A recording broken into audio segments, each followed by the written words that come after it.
எங்களை பொறுத்தவரை அது பாதிப்பு தானேம்மா, தமிழ் மக்களுக்கு பாதிப்பு தானே.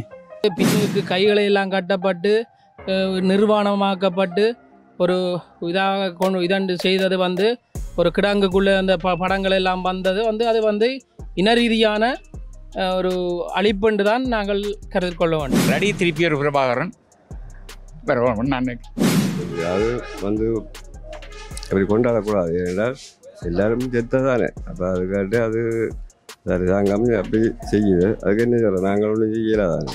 அந்த துரியப்பா மாதிரி இனத்தில் உள்ளவர் தான்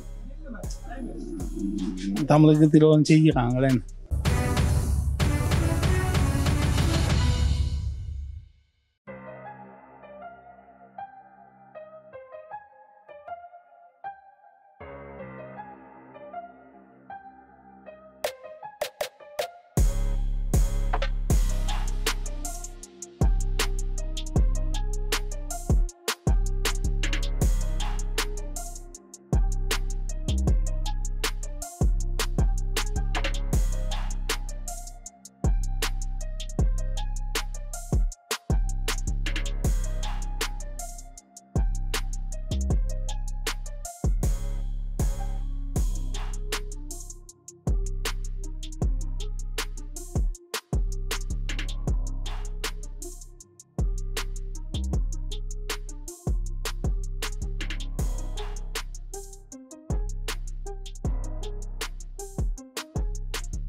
மே 19 இராணுவ வெற்றி கொண்டாட்டம் வந்து ஒரு வெற்றி கொண்டாட்டத்தை வந்து ஜனாதிபதி தலைமையில் வந்து கொண்டாடி இருக்காங்க. இது வந்து ஒரு நியாயமான விடயமா? அது வந்து அப்படி கொண்டாடக்கூடாது. ஏனென்றால் எல்லாரும் செத்ததானே. அப்போ அதுக்காட்டு அது அரசாங்கம் அப்படி செய்யுது. அதுக்கு என்ன சொல்ல, நாங்கள் ஒன்றும் செய்யலாதானே. இந்த அரசாங்கம் இப்படி செய்கிறதால தமிழ் மக்களுக்கு எவ்வளோ தூரமான பாதிப்பை ஏற்படுத்துது? தமிழ் மக்களுக்கு பாதிப்பாக தான் இருக்கும், பிரச்சனை இல்லை. தமிழ் மக்களுக்கு வந்து ஒரு ஆதரவை வழங்கியிருக்கணும், அவர் ஆதரவு. இந்த விடயத்தில் வந்து அவர் ஆதரவு இல்லைன்னா இனி வரும் காலத்தில் எப்படி தமிழ் மக்கள் வந்து அவங்கள நம்புவாங்க? 6 மாதம் தானே முடிஞ்சது. தெளிவாக அடுத்த ஆண்டு அளவுலாம் தெரியும். இப்போ பந்த வேறு புதுசில் ஒன்றும் எல்லாரையும் மாதிரி செய்யலாதானே. இப்போ மற்ற அமைச்சர் மாதிரி கொண்டு சொல்கிறதுக்கு அது நேற்று இது ஒன்று செய்யத்தானே போடும். இப்போ அதாவது யாரும் கொஞ்சம் யோசிச்சு அடுத்த ஆண்டு இப்போ அன்றைக்கும் இங்கே வந்தவங்களும் சொல்லி போட்டு தானே போயிருக்கிறார். நான் தமிழ் மக்களுக்கு அப்படியான வேலையோடும் செய்ய மாட்டேன், சொல்கிறத இதை நிறைவேற்றுவேன் என்று சொல்லி போட்டு போயிருக்கிறார். என்னென்னா இவர் அரசியலுக்கு இந்த ஜனாதிபதி தேர்தலில் வந்து போட்டியிடுற டைமில் தேர்தல் நடைபெறதுக்கு முதல் என்ன சொல்லியிருந்தாருன்னா, தமிழ் மக்களோட பிரச்சனைகளை தீர்த்து வைப்போம், நிலங்களை விடுவிப்போம், அரசியல் கைதிகளை விடுவிப்போம் அப்படி தான் சொல்லியிருந்தார். ஆனால் இது வரைக்கும் அவ்வாறான செயற்பாடு ஒன்றுமே நடைபெறவே இல்லையே. ஒன்றும் நடைமுறையில் தான் அறிஞரியத்துக்கு இடையில தான் தெரியும். இனிவரும் காலங்கள்லையும் அவர் தமிழ் மக்களுக்கு எதுவும் ஆதரவு வழங்குவார் என்று நம்புறீங்களோ? அநேகமான ஜனம் நம்ம வழங்குறதுக்கு சாத்தியம் இல்லை போலாம் கிடக்கு.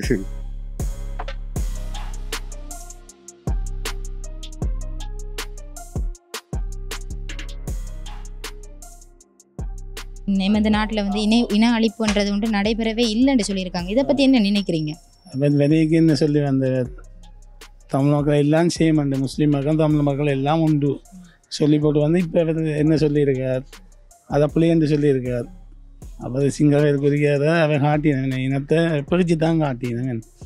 அதுக்கு எங்களோட தமிழ் மக்களும் அவைக்கு போட்டு போக்கு முன்னுக்கு நீக்கினவன். விருப்பம் இல்லாட்டா போடாமல் தவணும்.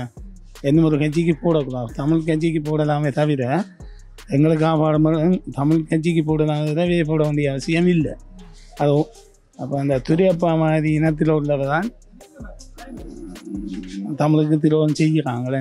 இப்போ ஸ்ரீதரன் எம்பி கதைச்சாலும் கூட இந்த தமிழ் மக்களுக்கான உரிமையை வந்து எந்த தமிழ் கட்சிகளையுமே பெற்றுக் கொடுக்குது இல்லையே. தமிழ் கட்சிகள் நிறைய தமிழ் மக்களோட உரிமைகளாக இருக்கட்டும், தமிழ் மக்களோட தேவைகளாக இருக்கட்டும், எதுவுமே இது வரைக்கும் செய்து கொடுக்காத மாதிரி தான் நிறைய காணப்படுது. ஒற்றுமை இல்லையம்மா. என்ன கூட்டமை பண்ணால் கூட்டமைப்புக்கு சிதாவை பேர் தான் கிடக்கு. என்ன வெளியில் சொல்லினமே தவிர தாங்கள்லாம் தமிழரின் தலைவர் என்று சொல்லி எல்லாம் பிரிஞ்சு என்ன உள்ளுக்குள்ளாக படிதான். என்ன ஒவ்வொரு கட்சிக்கும் பிரச்சனை என்ன ஒரு நான் வந்து நிமிந்தந்தால் கதைக்கிறதுக்கு சப்போர்ட்டாக இருந்தால் தானே அந்த மிச்சத்தை கதைக்கலாம்.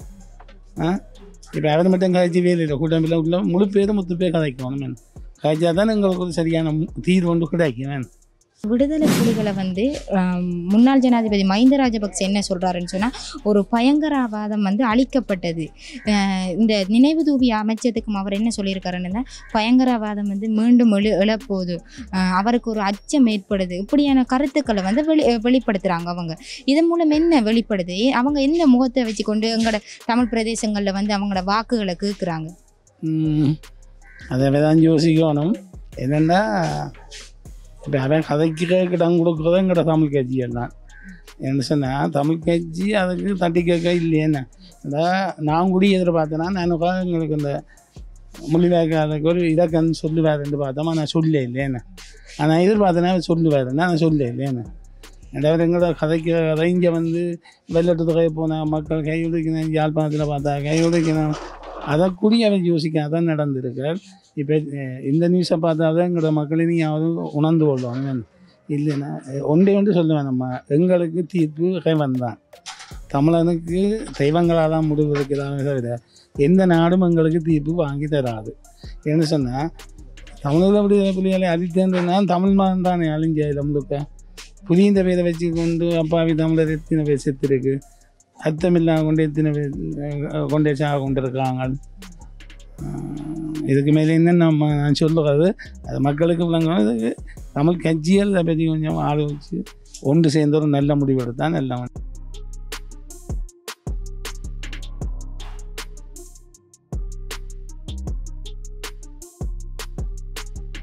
அப்போ தமிழ் மக்களுக்கு எப்போ அந்த உரிமையை வந்து கிடைக்கும்? என்னை பொறுத்தளவில் இப்போ வந்து இதுவரைக்கும் நாங்கள் அதை நம்ப முடியாதுன்று தான் சொல்ல வேண்டும். மே 19 ஏன் அந்த இராணுவ வெற்றி கொண்டாட்டம் மட்டும் இல்லாமல் ரெண்டு பக்கமே ஒரு நினைவு நாளை அனுஷ்டிக்க கூடாது, ஏன் அந்த எண்ணம் வந்து எந்த ஒரு அரசியல்வாதிக்குமே தோணுதில்லை? அது வந்து இப்போ நாங்கள் இராணுவம் வந்து அதை தங்களுக்கான வெற்றி கொண்டாட்டமாக அதை முன்னெடுக்குது.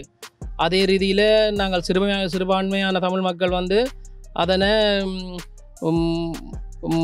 எங்களோட இழப்புகளையும் எங்களுக்கு இழைக்கப்பட்ட அநீதிகளையும் நாங்கள் அதை ஒரு கவன ஈர்ப்பு போராட்டமாக தான் நாங்கள் மேற்கொள்ளணும். அதற்காக அவர்கள் வந்து பெரும்பான்மையாக இருந்தபடியாகவோ சிறுபான்மையாக வச்சிருப்பதற்கான மூலமோ அவர்கள் அந்த வெற்றி கொண்டாட்டத்தை கொண்டாடுகள். அந்த வெற்றி கொண்டாட்டம் அது வெற்றி கொண்டாட்டமாக இல்லை என்பதுதான் எனது கருத்து. இந்த நினைவு நாளில் வந்து நிறைய சிங்கள மக்கள் வந்து அவங்களோட துக்கங்களையும் கவலைகளையும் வெளிப்படுத்தியிருந்தாங்க தமிழ் மக்களுக்கு நடந்த இந்த அநீதிக்காக. அதே சமயம் ஏன் இந்த அரசியல்வாதிகளுக்கு வந்து அந்த எண்ணம் தோணுதில்லை? அதாவது தெற்கில் இருக்க அரசியல்வாதிகள் வந்து எங்களுக்கு அரசியல் இதுகளை பெற்று தரணும் என்ற ரீதியில் அரசியல்வாதிகள் வருவதில்லை. அரசியல்வாதிகள் வருவார்கள், அவர்கள் வந்து அரசியல் ஓட்டு கேட்கும் போது தான் மக்களை பிரயோகிப்பார்கள். மற்றும்படி மக்களை கண்களுக்கு அவர்களுக்கு தெரிவதில்லை. அதனால் அரசியல்வாதிகள் அவர்கள் பார்க்க போனால் அவர்கள் தனது சுயதேவைக்காகத்தான் இந்த இதுகளுக்கு வருகிறார்கள். தனது குடும்பங்களையும் தாங்களும் ஒரு சுபிட்சமாக வாழ்கிறதுக்கு மற்ற சிறுபான்மையினரை அவர்கள் மதிப்பதில்லை. தமிழ் மக்களுக்கு ஒரு உரிமை கிடைக்கணும்னு சொன்னால் இந்த தமிழ் மக்கள் வந்து எவ்வாறான செயற்பாடை செய்யணும், அதாவது அவங்க என்ன செய்தால் அந்த உரிமையை பெற்றுக்கொள்ளலாம்? என்னென்னு சொன்னால் தமிழர்கள் வந்து தமிழ் கட்சிகள்லேயே எத்தனை பிரிவினவாதம் மான் என்று சொல்கிறார்கள், அடுத்தது வந்து சங்கன்று சொல்கிறார்கள், வீடென்று சொல்கிறார்கள். தமிழர்கள் சிறுபான்மையினராக இருந்து கொண்டு அந்த ஓட்டை யாருக்கு போடுவதென்ற இதில் இருக்கிறார்கள். ஆனால் அதில் வந்து அரசியல்வாதிகள் ஒன்றாக ஒரே ஒரு வீடு என்றால் வீட்டு சின்னத்தில் நின்று கொண்டு அனைத்து வாழ்க்கை கேட்டால் ஒரு சிறியதொரு இதே எங்களுக்கு இதை அடையலாம் என்றுதான் எனது கருத்து. இப்போ தமிழ் மக்கள்ற இவ்வளவு காலம் இழந்த இழப்புகளும் சரி, இந்த கண்ணீருக்கும் சரி, எப்போதுமே ஒரு விடிவு காலம்ன்றது வராதா? அது கடவுள் தான் பதிலோடும், அது ஒன்றும் எங்கட கையிலே இல்லை. ஏன்னா இந்த தீவிரமான இதுகள் இல்லை. அல்லாடி திருப்பி ஒரு பிரபாகரன் வரணும் நான் அப்போ தமிழ் மக்களுக்கு பிரச்சனையை தீர்த்து வைக்கணும்னு சொன்னால் தமிழ் மக்கள் என்ன செய்யணும்? தமிழ் மக்களுக்குள்ளேயே இப்போ பார்த்தீங்கன்னா தெரியும் ஒற்றுமை இல்லை. அதான் அடுத்த பிரச்சனை. இப்போ நடந்த பொது தேர்தலில் தெரியும் தானே. இப்போ யார் ஜெர்மனை செய்தி செய்கிறதே பிரச்சனை இருக்குது. தமிழ் மக்கள் எல்லாரும் ஒரு குடைக்குள்ள எப்போ நிற்பாங்களோ அப்போ தான் வெற்றி. சிங்கள வெற்றி கொண்டாட்டம் மட்டும் இல்லாமல் இராணுவ வெற்றி கொண்டாட்டம் மட்டும் இல்லாமல் ஒரு போரன் எடுத்தால் 2 பக்கமே துக்கங்கள் நிகழும், இழப்புகள் ஏற்படுத்தக்கூடும். அப்போ இவங்க இந்த 19ஆம் தேதியை 2 பக்கத்துக்குமான ஒரு துக்க தினமா ஒரு நினைவு தினமா ஏன் அனுஷ்டிக்க கூட? ஏன் அவ்வாறு எண்ணம் வருது? அவ்வாறு அனுஷ்டிச்சா நாங்கள் தமிழர்களுக்கு சார்பாக போகிறோம்னு சொல்லி சிங்கள தென்னிலங்கை ஜனம் திரும்பினா அடுத்த எலெக்ஷனில் அவர் வர்றதுக்கான வாய்ப்பே இல்லை. அப்போ தங்கட சனத்தை தங்கட கைக்குள்ள வைக்கணும்னு சொன்னால் தமிழ் மக்களுக்கு எதிராக சிங்கள மக்களுக்கு ஆதரவாக நடக்க வேண்டிய தேவை எந்த ஜனாதிபதிக்கும் இருக்குது. இந்த பதவிக்கு வர எந்த ஜனாதிபதிக்கும் அப்படி ஒரு இது இருக்குன்னு நினைக்கிறோம். அப்போ இந்த பதவிக்கு வர எந்த ஜனாதிபதிகளாக இருக்கட்டும், அவங்க தமிழ் மக்களோட ஓட்களை பெறுறதுக்காக அவங்களோட ஆதரவுகளை பெறுறதுக்கு தானே நிறைய அவங்களோட கோரிக்கைகளை முன்வைக்கிறாங்க. எல்லாம் தமிழ் மக்களோட ஆதரவு பெறுறதுக்கு அடுத்த கணமே எலெக்ஷன் முடிஞ்சு அடுத்த கணமே அதை பற்றி தூக்கி எறிஞ்சிடுவாங்க. எழுத்தில் இல்லை தானே, எல்லாம் வாயால் சொன்னது தானே. வாயால் சொன்னது எழுத்தில் கொடுத்துருந்தோம்டா இப்படி செய்வோம்னு சொல்லி எழுதி முதலே கொடுத்துருந்தா அது கட்டாயம் செய்யணும். இதெல்லாம் தேர்தல் விஞ்ஞாபனத்தில் வாயால் சொன்னது தானே, அது காத்தோட காத்து போயிடும்.